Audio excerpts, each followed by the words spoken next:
Good morning. This is KSJ TRB Academy Namakkal. We are going to start online class for TRB English tomorrow. So, அதனால இது second demo class தான் நான் உங்களுக்கு present பண்றேன். இந்த கிளாஸ்ல பிரான்சிஸ் பேக்கன் அவருடைய 2 works உங்களுக்கு சிலபஸ்ல பிரிஸ்கிரைப் பண்ணியிருக்காங்க. Of revenge of studies. அந்த 2 works நம்ம ரெகுலர் ஆன்லைன் கிளாஸ்ல டீடைல்டா டிஸ்கஸ் பண்ணலாம். இந்த கிளாஸ்ல பிரான்சிஸ் பேக்கன் பத்தி ஒரு இன்ட்ரோடக்ஷன் மட்டும் பார்க்குறோம். இவருடைய life period 1561 to 1626. Bacon was born on 22nd January 1561. 1561ல January 22nd பிறக்கிறாரு. இவர் நம்ம எலிசபெத்தன் எசேயிஸ்ட்னு சொல்றோம். Queen Elizabeth the first. அவங்களுடைய ஏஜ் பார்த்தீங்கன்னா 1558ல இருந்து 1603. இதுதான் குவீன் எலிசபெத்தன் ஏஜ் அப்படின்னு பார்க்கிறோம். The age of Queen Elizabeth. அவங்க அந்த ஆக்சஷனுக்கு வந்த டைம் அந்த இயர் தான் 1558. அவங்களுடைய டெத்தோட அவங்களுடைய ரூல் முடியும் 1603. So Bacon was an Elizabethan essayist, philosopher, jurist and a statesman. The juristனா ஜட்ஜாவும் இருந்திருக்காரு. லால வந்துட்டு எக்ஸ்பர்ட், அதனால நம்ம ஜூரிஸ்டாவும் பார்க்குறோம். தென் ஸ்டேட்ஸ்மேன் அப்படிங்கிறது பாலிடிக்ஸ்ல. So he became an MP, member of parliament, for 4 times. 4 times அவர் வந்துட்டு எம்பியா இருந்திருப்பாரு. அதனால ஸ்டேட்ஸ்மேன் பார்க்குறோம். இதில் இம்பார்ட்டன்ட் பாயிண்ட்ங்கிறது பிரான்சிஸ் பேக்கன் எலிசபெத்தன் டைம்ல எலிசபெத்தன் பீரியட்ல இருந்த எசேயிஸ்ட். இது நம்ம ரெனைசான்ஸ் ப்ரோஸ்னு பார்க்குறோம். எலிசபெத்தன் ஏஜ்ல ஷேக்ஸ்பியர் தான் நம்மளுக்கு உடனே மைண்டுக்கு வருவாரு. ஸோ இமேஜினேஷன், அவருடைய டிராமாஸ் இதுதான் நம்மளுக்கு மெயினா வரும். அந்த டைம்ல ப்ரோஸுக்கும் இம்பார்ட்டன்ஸ் இருந்திருக்கு. பர்டிகுலரா பிரான்சிஸ் பேக்கன் மாதிரி ப்ரோஸ் ரைட்டர்ஸ் ரெனைசான்ஸ் ப்ரோஸை வந்துட்டு ஒரு பெரிய லெவல்ல கொண்டு போயிருக்காங்க. பிரான்சிஸ் பேக்கன் நம்ம ஃபாதர் ஆஃப் இங்கிலீஷ் எஸ்ஸே அப்படின்னு சொல்றோம். Father of English essay, father of modern English ப்ரோஸும் இவர் தான். ஏன்னா மாடர்ன் இங்கிலீஷ் ப்ரோஸ் அந்த எஸ்ஸே வந்துட்டு பர்ஃபெக்டா ஒரு ஷேப்புக்கு கொண்டு வந்தது பிரான்சிஸ் பேக்கன். இது மட்டும் இல்லாம பேக்கனை ஃபாதர் ஆஃப் மாடர்ன் சயின்ஸாவும் நம்ம கன்சிடர் பண்றோம். Bacon is considered the father of modern science. Queen Elizabeth பேக்கனை வந்துட்டு யங் லார்ட் கீப்பர் அப்படின்னு சொல்லியிருப்பாங்க. பேக்கனுடைய father sir Nicholas Bacon Queen Elizabeth டைம்ல lord keeper of the great seal, ஒரு ஹை பொசிஷன் அதுல இருந்திருப்பாரு. ஸோ பிரான்சிஸ் பேக்கனுக்கு குவீன் எலிசபெத்தை மீட் பண்ணக்கூடிய சான்சஸ் அதிகமாக கிடைச்சிருக்கும். ஸோ அந்த சர்க்கம்ஸ்டன்ஸ்ல குவீன் எலிசபெத் அவங்களுடைய லால பேக்கனுக்கு லா மேல இருந்த இன்ட்ரெஸ்டை பாராட்டி மை யங் லார்ட் கீப்பர் அப்படின்னு சொல்லியிருப்பாங்க. Bacon became Queen's Counsel in 1589. Queen Elizabeth உடைய கவுன்சிலா 1589ல ஆயிருப்பாரு. He became MP, member of parliament, for 4 times in 1580, 1584, 1586 and 1589. இந்த டைம்ல ஒரு எம்பியா இருந்திருக்காரு. தென் குவீன் எலிசபெத்தோடைய டெத்துக்கு அடுத்தது, டிமைஸ்க்கு அடுத்தது 1603க்கு அடுத்தது ஜாக்கபின் ஏஜை நம்ம பார்க்குறோம். ஜேம்ஸ் த ஃபர்ஸ்ட் அவர் வந்துட்டு ஹி வாஸ் த கிங். அவர் பவருக்கு வந்தோட்டி 1603ல அவர் பவருக்கு வராரு. வந்தோட்டி பேக்கனை நைட்டா பொசிஷன் கொடுக்குறாரு. So he was knighted, Bacon was knighted by James the first in 1603. Jacobean age அப்படிங்கிறது 1603ல இருந்து 1625 வரைக்கும் நம்ம ஜாக்கபின் ஏஜ்னு சொல்றோம். குவீன் எலிசபெத்தன் ஏஜ் வந்து பார்த்தீங்கன்னா 1558ல இருந்து 1603. தென் ஜாக்கபின் ஏஜ்ங்கிறது 1603ல இருந்து 1625. சம்டைம்ஸ் இதுல இருந்து கூட கொஸ்டின்ஸ் வரலாம். He was made Attorney General in 1613 and was appointed Lord Chancellor in 1621. Bacon வந்துட்டு அட்டார்னி ஜெனரலா 1613லையும் லார்ட் சான்சலரா 1621லையும் ஆகிறார். He died in 1626 from complications arising from a cold caught during a scientific experiment. இவருடைய last 5 years டைம்ல literature and சயின்ஸ்ல அதிக ஆர்வம் காட்டியிருப்பாரு. அப்போ இந்த ஸ்னோ ரிலேட்டடாக ஒரு எக்ஸ்பெரிமெண்ட் பண்ணியிருப்பாரு.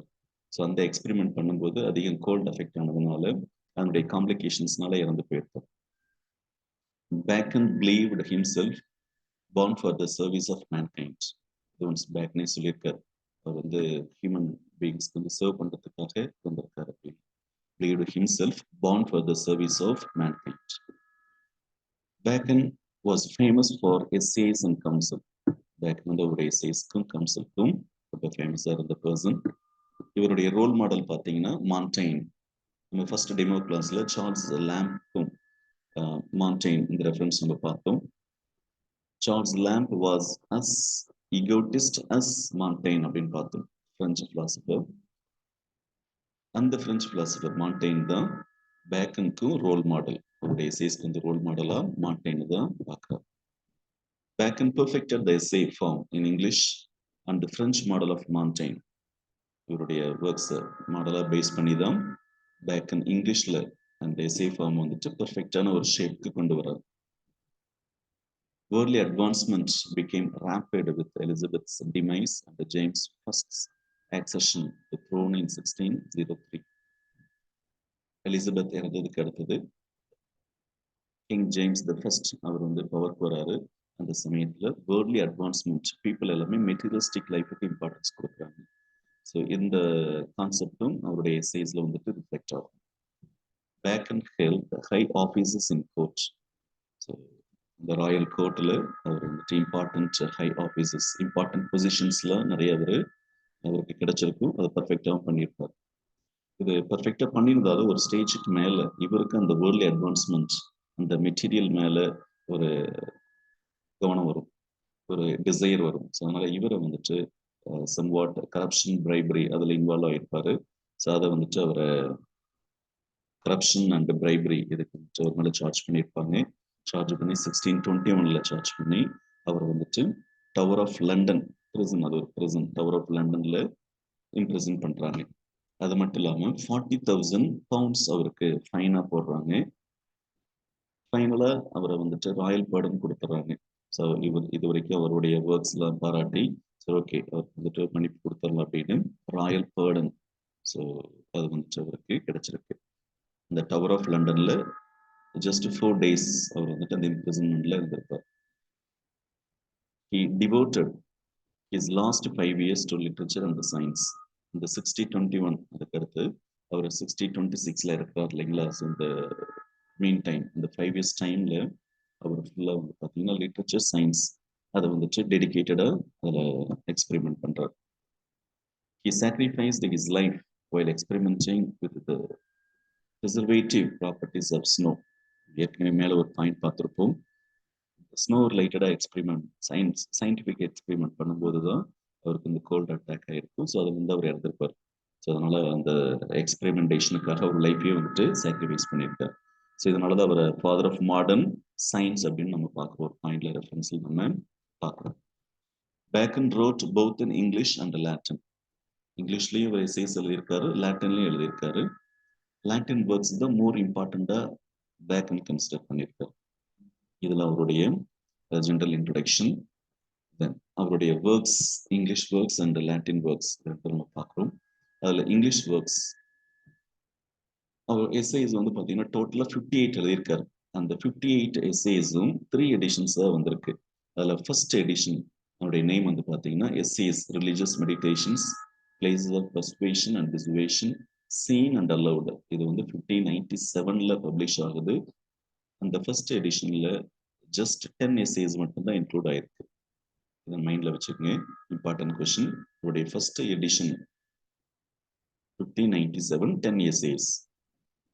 Then second edition, அது பப்ளிஷ் ஆன இயர் 1612. அந்த செகண்ட் எடிஷன்ல 38 essays வந்துட்டு இன்க்ளூடட் ஆயிருக்கு. தென் தேர்ட் எடிஷன், இந்த தேர்ட் எடிஷனுக்கு வந்துட்டு ஒரு டைட்டில் கொடுக்குறாரு, essays or counsel civil and moral. இந்த டைட்டிலோட தேர்ட் எடிஷன் 1625 பப்ளிஷ் ஆகும். அதுல டோட்டல் நம்பர் ஆஃப் எஸ்ஏஸ்ன்னு பார்த்தீங்கன்னா 58. இதுல 10, 38, 58 அப்படி நீங்க ஆட் பண்ணிடக்கூடாது. ஃபர்ஸ்ட் 10, செகண்ட் எடிஷன்ல 38, தென் தேர்ட் எடிஷன்ல 58. அப்ப அவருடைய டோட்டல் நம்பர் ஆஃப் எஸ்ஏஸ் அப்படின்னு கேட்டாங்கன்னா 58. அந்த 58 எஸ்ஏஸும் மெச்சூர் விஸ்டம், விஸ்டம் அறிவுபூர்வமா இருக்கும். அவருடைய another English work the advancement of learning 1605ல பப்ளிஷ் ஆகும். இதுல பேக்கனுடைய பிலாசபி ஃபுல்லா ரிஃப்ளெக்ட் ஆகும். அதுல அவருடைய ஃபேமஸ் கோட் ஒண்ணு, if a man will begin with certainties he shall end in doubts, but if he will be content to begin with doubts he shall end in certainties.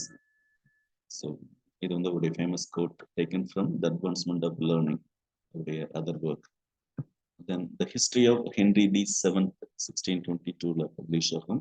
இந்த work king James வந்துட்டு king ஆனதை அவரை please பண்றதுக்காக எழுதப்பட்ட ஒரு work. Then apophthegms a kind of chess book அப்படின்னு சொல்றோம். இது வந்து 1625ல அஃபர்சன்ஸ் அது அந்த ஒர்க்குடைய நேம். த நியூ அட்லாண்டிஸ் 1624ல பப்ளிஷ் ஆகும்.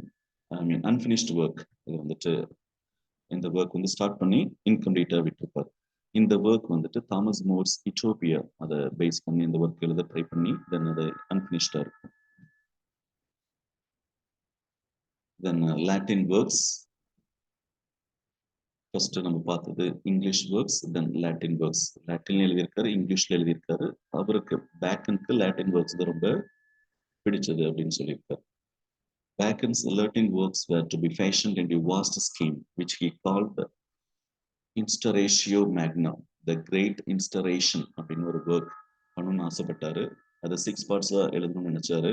ஆனா அதை வந்து அவரால் கம்ப்ளீட் பண்ண முடியாது. அதுல மேனோடைய நாலேஜ், தென் ரிலிஜியஸ் பாயிண்ட்ஸ் இது எல்லாத்தையும் பேஸ் பண்ணி பைபிள்ல இருந்து அந்த 6 பார்ட்ஸ் எடுத்து கம்பைல் பண்ணணும் அப்படின்னு நினைச்சிருப்பாரு. அதை பேஸ் பண்ணி எழுத நினைச்சிருப்பாரு. அவருடைய most of the Latin works வந்துட்டு incomplete. Then De Augmentis Scientiarum 1623ல வெளிவந்திருக்கும். Summary of human knowledge and plugging the gaps in on the imperfections of science. The maximum science related அந்த ஒர்க் எழுதியிருப்பாரு. The Novum Organum 1620ல வந்திருக்கும். நோவும் ஆர்கானம் அப்படிங்கிறது new instrument, வந்துட்டு அதையும் logic, philosophy, science ரிலேட்டடாக வந்திருக்கும். நம்ம அடுத்து பார்க்கக்கூடிய அந்த ஒர்க்ஸ் இது எல்லாமே incomplete works. Sylva Sylvarum, Scala Intellectus, Prodromi or anticipation, Philosophia Secunda, இதெல்லாம் அவருடைய லாட்டின் இன்கம்ப்ளீட் ஒர்க்ஸ். நம்ம பார்த்த இதுவரைக்கும் பார்த்த இந்த லாட்டின் ஒர்க்ஸ்ல அதிகம் இம்பார்ட்டன்ட் பார்த்தா நோவும் ஆர்கானம் அப்படிங்கிறது இம்பார்ட்டன்ட் ஒர்க். ஸோ மைண்ட்ல வச்சுக்கணும். தென் டி ஆர்குமெண்டிஸ் சைன்டியாரம், ஸோ இது வந்துட்டு இம்பார்ட்டன்ட் ஒர்க் நம்ம எடுத்துக்கிறோம். இங்கிலீஷ் ஒர்க்ஸ்ல ஜென்ரலா ஆத்தர் பத்தி அவருடைய ஒர்க்ஸ் ரிலேட்டடா கேட்கணும்னு வச்சாங்கன்னா ஃபர்ஸ்ட் எடிஷன்ல எத்தனை எஸ்ஏஸ் இருந்திருக்கு, எந்த இயர்ல பப்ளிஷ் ஆச்சு, செகண்ட் எடிஷன் அதுல எத்தனை எஸ்ஏஸ் எந்த இயர், தென் தேர்ட் எடிஷன் எந்த இயர்ல அப்பியர் ஆச்சு, ஹவு மெனி எஸ்ஏஸ், இந்த கொஸ்டின்ஸ் கேட்கலாம். Then advancement of learning is a work written by அப்படின்னு கேட்டாங்கன்னா பிரான்சிஸ் பேக்கன் அப்படின்னு வச்சுக்கணும். Then history of Henry the 7th யாரை ப்ளீஸ் பண்ணி எழுதப்பட்ட ஒர்க் அப்படின்னா கிங் ஜேம்ஸ் தி ஃபர்ஸ்ட் அவரை ப்ளீஸ் பண்றதுக்காக எழுதப்பட்ட ஒர்க். த நியூ அட்லாண்டிஸ் இது வந்துட்டு unfinished work, model on Thomas More's Utopia. இந்த ஒர்க் வந்துட்டு கீப் இன் மைண்ட். இவருடைய எஸ்ஏஸ்ல ஸ்பெஷல் ஃபீச்சர்ஸ் நம்ம ஃபர்ஸ்ட் டெமோ கிளாஸ்ல லேம்ப் எஸ்ஏஸ் உடைய ஸ்பெஷல் ஃபீச்சர்ஸ் பார்த்துருப்போம். அதே மாதிரி பேக்கன் எஸ்ஏஸ் உடைய ஸ்பெஷல் ஃபீச்சர்ஸ் அதை நம்ம இதில் பார்க்குறோம்.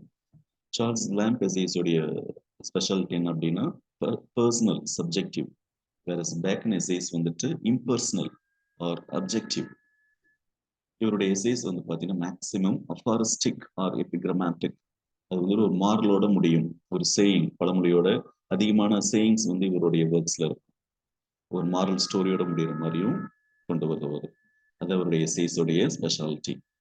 He used empirical philosophy and the inductive method. Empirical philosophy. Observation and experience மூலமா ஒரு கன்க்ளூஷனுக்கு வருது. ஸோ இந்த மெத்தடை தான் இவர் எஸ்ஐஸ்ல ஃபாலோ பண்ணியிருப்பார். இவருடைய எஸ்ஐஸ் அதிகமான ஃபெமிலியர் சப்ஜெக்ட்ஸ் அதை பற்றி இருக்கும் அப்படின்னா learning, studies, vain glory and the great place. இத மாதிரி டாபிக்ஸ்ல தான் அதிகமான எஸ்ஏஸ் வந்துட்டு ஃபோக்கஸ் பண்ணியிருப்பார். Like Montaigne Bacon use the word essay in its original etymological sense, a trail and attempt. எஸ்ஏயோடைய ஒரிஜினல் மீனிங் பார்த்தீங்கன்னா ட்ரெயில் அண்ட் ஆர் அட்டெம்ப்ட் அப்படின்னு பார்க்குறோம். இதை ஃபுல்ஃபில் பண்ற மாதிரி தான் லைக் மான்டைனும் அவருடைய எஸ்ஏஸ் எழுதியிருப்பாரு. லைக் தட் பேக்கனும் இவருடைய எஸ்ஏஸ்ல நிறைய அட்டம் பண்ணியிருப்பாரு. இந்த எக்ஸ்பெரிமெண்டேஷன் அதை நம்ம பார்க்கிறோம். Bacon followed Aristotelian philosophy. இவருடைய இந்த ஸ்டைல் வந்துட்டு மான்டைன் ஃபாலோ பண்ணி இருந்தாலும் இவருடைய பிலாசபி பர்டிகுலரா அரிஸ்டாட்டிலியன் பிலாசபி தான் ஃபாலோ பண்ணியிருக்காரு. அவருடைய எஸ்ஏஸை வந்துட்டு டிஸ்பர்ஸ்ட் மெடிடேஷன்ஸ் அப்படின்னு சொல்றோம். தென் இவருடைய எஸ்ஏஸ் வந்துட்டு personal and public affairs both லைஃப்ஸையும் பர்சனல் பப்ளிக் லைஃப் ரெண்டையுமே டீல் பண்ணும். அதில் பர்டிகுலரா things which come home to men's business and bosoms. So men's ரிலேட்டடா அவங்க வந்துட்டு அவங்களுடைய பிஸ்னஸ் தென் அவங்களுக்கு பிடித்த விஷயங்கள் இதெல்லாம் ஃபோக்கஸ் பண்ற மாதிரி ஒரு எஸ்ஏஸ் இருக்கு. எக்ஸ்ட்ராடினரி இன்சைட் அண்ட் sagacity இது வந்து அவருடைய salient குவாலிட்டிஸ். அவருடைய எஸ்ஏஸ்ல இருக்கக்கூடிய salient லைக் அந்த ஸ்பெஷல் குவாலிட்டிஸ். இவருடைய எஸ்ஏஸ்ல வந்துட்டு லாட்டினைஸ்ட் அந்த லாட்டினுடைய இம்பாக்ட் அதிகமாக இருக்கும். Marvellous terseness and epigrammatic force. இவருடைய எஸ்ஏஸ்ல marvellous terseness and epigrammatic force இது வந்துட்டு மோஸ்ட் இம்பார்ட்டன்ட் கேரக்டரிஸ்டிக்கை நம்ம கன்சிடர் பண்றோம். Then Bacon had an unrivaled power of packing his thoughts into the smallest possible space. எவ்வளவு பெரிய விஷயங்களா இருந்தாலும் ஒரு சின்ன சென்டென்ஸ்ல அதுல வந்து அவர் கொண்டு வர முடியும். அந்த ஸ்பெஷாலிட்டி வந்துட்டு பேக்கனுக்கே இருக்கு. இது வந்து அவருடைய அன்ரைவல்டு பவர். இது வந்துட்டு யாரும் அவர் கூட போட்டி போட முடியாத அளவுக்கு அவருடைய ஸ்பெஷாலிட்டியை நம்ம அதை கன்சிடர் பண்றோம். எவ்வளவு பெரிய தாட்டா இருந்தாலும் சின்ன சின்ன விஷயங்கள்ல சின்ன சின்ன ஃப்ரேஸ் சென்டென்ஸ்ல அவரால் கொண்டு வர முடியும். அதுதான் infinite riches in a little room அப்படின்னு சொல்றோம். Bacon says infinite riches in a little room அப்படின்னு சொல்றோம். இது ஒரு ஃப்ரேஸ். இது மார்லோவுடைய ஜி ஆஃப் மால்டா அதுல இருந்து இருக்கிற ஒரு ஃப்ரேஸ். அந்த ஃப்ரேஸை யூஸ் பண்ணி பேக்கனுடைய எஸ்ஏஸ் நம்ம ரெஃபர் பண்றோம். infinite riches in a little room. So high தாட்ஸை ஸ்மாலஸ்ட் ஸ்பேஸ்க்குள்ள கொண்டு வரது. He considered the essays that as recreation of my other studies. Bacon இது சொல்லியிருக்காரு. அவருடைய எஸ்ஏஸ் வந்துட்டு recreation of my other studies அப்படிங்கிறார்.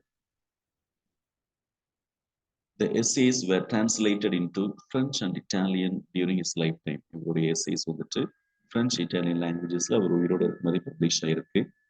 Bacon borrowed from the works of Montaigne and Aristotle. இவங்க ரெண்டு பேரும் அவருக்கு வந்து ஒரு பெரிய இன்ஃப்ளூயன்ஸா இருந்திருக்காங்க. Henry Hallam wrote, Bacon's essays are deeper and more discriminating than any earlier or almost any later work in the English language. So Bacon வந்துட்டு always great. அவருடைய ஒர்க்ஸ் வந்துட்டு ரொம்ப டீப்பரா மோர் டிஸ்கிரிமினேட்டிங்கா இதுக்கு முன்னாடி இந்த ஒர்க்ஸ் விட இருக்கு. இதுக்கப்புறமேல வர ஒர்க்ஸை விட கண்டிப்பா இது வந்துட்டு டீப்பரா இருக்கும் அப்படின்னு சொல்லிட்டு ஹென்ரி ஹேலம் பேக்கன் பத்தி சொல்லியிருக்காரு. தென் பேக்கன் ஒரு ஃப்ரேஸ் மேக்கர்ல ஒரு ஜீனியஸ் ஃப்ரேஸ் மேக்கர் நம்ம பார்க்குறோம். தென் போப் அலெக்சாண்டர் போப் பேக்கன் பத்தி ஒரு பியூட்டிஃபுல்லான கோட் சொல்லியிருக்காரு. Bacon is truly the wisest, brightest and meanest of mankind. The UGC NET and then set exams frequently asked a question. Who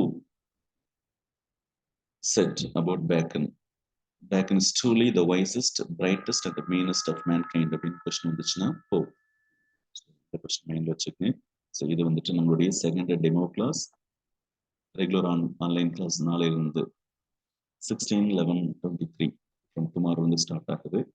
நீங்கள் வந்துட்டு இந்த கிளாஸ் ரிலேட்டடாக உங்களுக்கு குவரிஸ் டவுட்ஸ் எதாக இருந்தாலும் நீங்கள் எங்களுடைய அகாடமி நம்பர் 9944991847 8903685635 இந்த நம்பருக்கு கான்டாக்ட் பண்ணலாம். Feel free to call us. Thank you.